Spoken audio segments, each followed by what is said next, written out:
Magandang araw mga ka-GDA channel. Ito po muli Jason De Asis na magbabahagi ng ilang mga issue sa ating pong lipunan. Ito pong ating tatalakayin ngayon ay itong nabasa natin kaugnay sa pagtatayo ng Child Development Centers dito sa atin sa lahat ng lokal na unit ng gobyerno. Ang pinakabagong ceremonial signing ng Joint Circular Guidelines ay pinangunahan nga po ni Pangulong Bongbong Marcos Jr. para sa pagtatayo ng mga Child Development Centers o CDCs sa lahat ng local na government unit. At ito po ay isang mapangyarihang patunay na walang humpay na pagsisikap ng Administrasyong Marcos para sa kinabukasan ng bansa, ang mga bata dito. Ang hakbang nito ay hindi lamang isang muling pagtupad sa mga pangako noong kanyang kampanya noong 2022, kundi nagsilbi rin konkretong ebidensya na ang kapakanan ng mga batang Pilipino ay isang pangunahing prioridad sa pananaw ng Administrasyong Marcos para sa bagong Pilipinas. Alam po niyo mga kaibigan, mahalaga ang mga Child Development Centers sa pagbuhubog ng maunang taon ng mga bata na siyang pinakamahalagang yugto para sa kanilang pangkalahatang pag-unlad at tagumpay sa hinaharap. Sa pamamagitan ng pagbibigay diin sa edukasyong pang maagang bata, emosyonal na pag-unlad, pisikal na kalusugan at sosyal na pakikisama, ang mga sentro na ito ay partikular na makikinabang ang mga batang mula sa mga mahihinang komunidad na tinitiyak ang bawat bata ng akses sa mga mahalagang yaman at suporta sa pamamagitan po ng maagang interbensyon at makulay na pamumuhunan sa tao.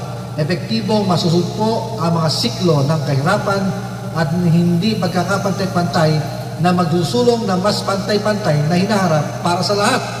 Higit pa rito, ang inisyatibang ito ay nagbibigay ng kapangyarihan sa mga local government units sa pamamagitan ng malinaw na mga lituntunin at suporta mula sa pambansang gobyerno upang matiyak na magiging matagumpay ang pagtatatag ng mga sentrong ito. Ipinapakita nito ang proaktibo at inklusibong pamamaraan ng administrasyon sa pamamahala na nagbibigay din sa kolaborasyon at pagtutulungan sa lahat ng antas ng gobyerno upang makamit ang mga layuning pangkomunidad.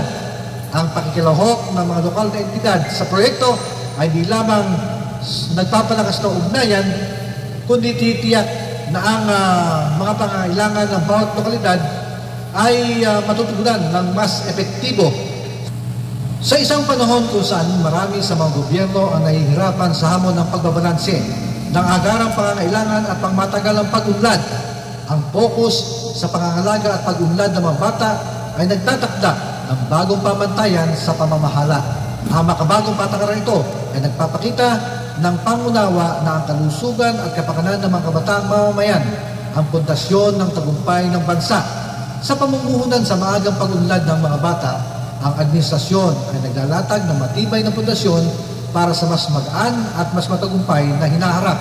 Sa bagong Pilipinas, ang mga karapatan at hinaharap ng bawat batang Pilipino ay hindi lamang kinikilala. Sila ay aktibong pinangangalagaan at inaalagaan.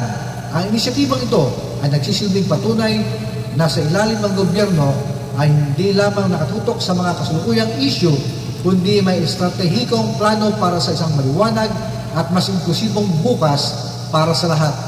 Sa pamamagitan ng pamumuhunan sa susunod na henerasyon, ang administrasyon ay nagtataguyod ng isang kultura ng pag-asa at oportunidad na nagpapatibay na ang bawat bata ay isang mahalagang yaman ng bansa. Ang commitment nito ay hindi lamang nagpapabuti sa kalidad ng buhay ng mga kabataan ngayon, kundi tinitiyak din ang isang mas matatag at masaganang lipunan para sa mga susunod na henerasyon. At yan po yung ating binabahagi ngayon sa JDA channel. Ito pang muli, Jason De Asis. Ugaling tumutok.